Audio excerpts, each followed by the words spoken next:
Hi, my name's Catherine Smart, and I'm here to propose a solution to the declining numbers of the koalas in the Greater Macarthur area. The Greater Macarthur area has been deemed a priority growth area by the New South Wales government. One of the communities within the Greater Macarthur area is Appin. Appin community are greatly impacted by infrastructure and housing developments, with nearly 13,000 homes being approved in 2023 for construction within the koalas' native habitats. Not only are the koalas losing their habitats, they are also losing their lives on the busier streets and roads due to the larger population numbers.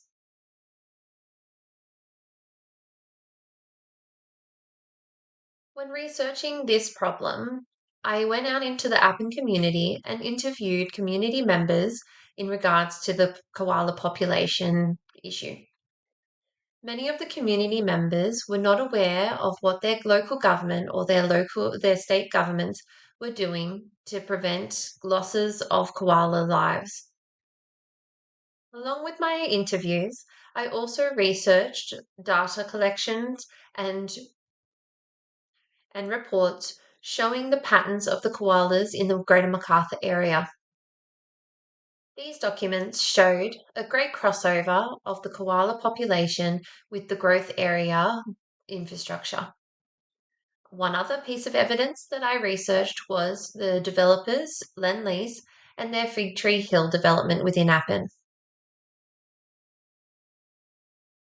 A potential solution to the declining number of koalas in the Greater Macarthur area is to introduce a legislation that requires all developers' proposals in the future to include a conservation plan. Each conservation plan should include habitat regeneration and protection, funding for wildlife organisations, creation of safety measures, and monitoring and managing future wildlife. Some of the ways to indicate whether or not this solution is a success would be through the Koala Monitoring Program with Campbelltown City Council. They should be able to record higher numbers of sightings of koalas within the area. Also, a measure of success would be when state governments are able to include the conservation plans in all of their development proposals. Another way of indicating success would be less sightings of roadkill on the sides of our roads. With all solutions, there is always positives and negatives. One of the positives for this solution is it takes into consideration not just the koala population, but all the native wildlife that may also be endangered or vulnerable. It also takes the responsibility from our government and our communities and places it on the developers that are using the areas to gain. A negative to this solution could possibly be the developers passing on the cost to the consumers, causing a further issue with the housing crisis. One improvement that could be made to the solution would be to include timeframes of when developers need to have these accomplished by.